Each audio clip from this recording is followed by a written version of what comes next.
TPCC అధ్యక్షుడు రేవంత్ రెడ్డి గారి పిలుపు మేరకు వికారాబాద్ జిల్లా మర్పల్లి మండలంలో కాంగ్రెస్ మండల పార్టీ ఆధ్వర్యంలో కేసీఆర్ తలపెట్టిన ధరణి పోస్టల్ రద్దు రుణమాఫీ రద్దు విషయంలో డాక్టర్ బిఆర్ అంబేద్కర్ విగ్రహానికి పూలమాల వేసి ర్యాలీగా బయలుదేరి కాంగ్రెస్ పార్టీ అధ్యక్షుడు రవీందర్ సాగర్, బ్లాక్ కాంగ్రెస్ అధ్యక్షుడు కృష్ణారెడ్డి ఆధ్వర్యంలో తహసీల్దార్ కార్యాలయంలో ఎంఆర్ఓకు వినతి పత్రం ఇవ్వడం జరిగింది.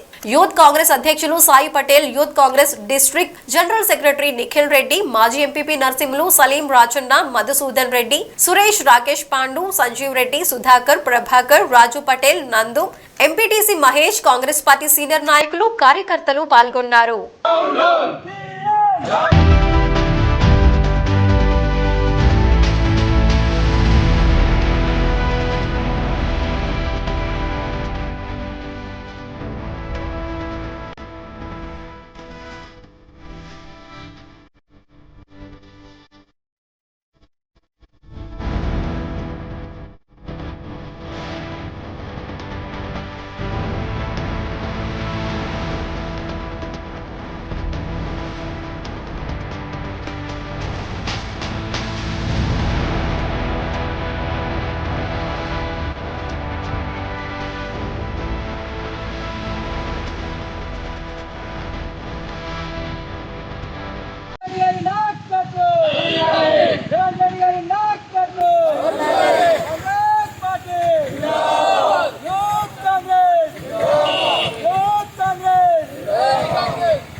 మనం 3 ఎకరాల భూమి ఇస్తా దళితునికని చెప్పడం, 2 ఎకరాల భూమి ఇవ్వకపోవడం, ప్రతిదీ కూడా డబుల్ బెడ్రూమ్ కట్టిస్తాను, డబుల్ బెడ్రూమ్, ఎన్ని మోసాలు చేస్తామని ప్రతి కుటుంబం నుంచి, ప్రతి కార్యకర్త నుంచి, ప్రతి ప్రజలు కూడా అడగనికి అయ్యారు. కాబట్టి అడిగి ఎలా అయినా నాకు ఇప్పుడు వచ్చే ఎలక్షన్లో మోసం చేస్తారు, నన్ను ఎట్లయినా ఇంటికి పంపిస్తారు, నాకు గోరి కట్టే రోజులు దగ్గరకు వచ్చినాయని కేసీఆర్కు తెలిసి రోజు 12 గంటలకు వండుకునేటోడు 2 గంటలకు వండుకుంటున్నాడంట, మళ్ళీ పొద్దున 5 కాకముందే లేస్తున్నాడంట.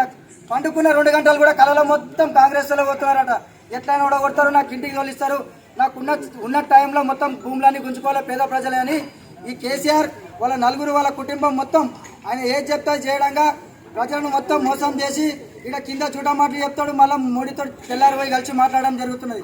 ఈ కేసీఆర్ చేసిన ప్రజలకు ఏ ప్రజలకు కూడా నమ్మకం లేకుండా పని చేస్తున్నాడు. అన్ని దొంగ పనులు, దొంగ హామీలు ఇచ్చిండు ఇన్ని రోజులు. మళ్ళీ ఇంకొకటి దళితుని పేరు తెచ్చి దళితునికే ఒకనికి దళితుడు అని చెప్పి ఉన్నోనికే దళిత బంధు ఇవ్వడం జరుగుతున్నది. ఈ దళితులు టికెట్ దళితులు ఓట్లేస్తేనే గెలిచిండా కేసీఆర్ అనేది కూడా నేను ఖండిస్తున్నా ఈరోజు. ఎందుకంటే ప్రతి ఒక్క కుటుంబం నుంచి, ప్రతి ఒక్క ఇప్పుడు బీసీ కానీ, ఎస్టీ కానీ, మైనార్టీ ఎస్ఎల్ కానీ ప్రతి నుంచి అందరూ ఓట్లేస్తేనే గెలిచినోడు. దళితుడు ఒక్కడే లేడు కాబట్టి దళితునికే ఇస్తాము, దళిత బంధు అనేది కాకుండా ప్రతి ఒక్కరికి వర్తించాలని మేము కాంగ్రెస్ పార్టీ నుంచి గట్టిగా ఖండించడం జరుగుతున్నది.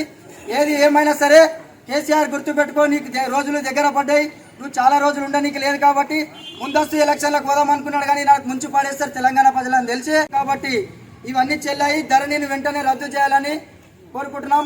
ఈ అవకాశం ఇచ్చిన పెద్దలకు ధన్యవాదాలు తెలుపుకుంటున్నాం. కాంగ్రెస్ పార్టీ, కాంగ్రెస్ పార్టీ, ఆశానగరి నాయకత్వం, ధరణిలో ఉన్న సమస్యలు వెంటనే, ₹1,00,000 రుణమాఫీ వెంటనే.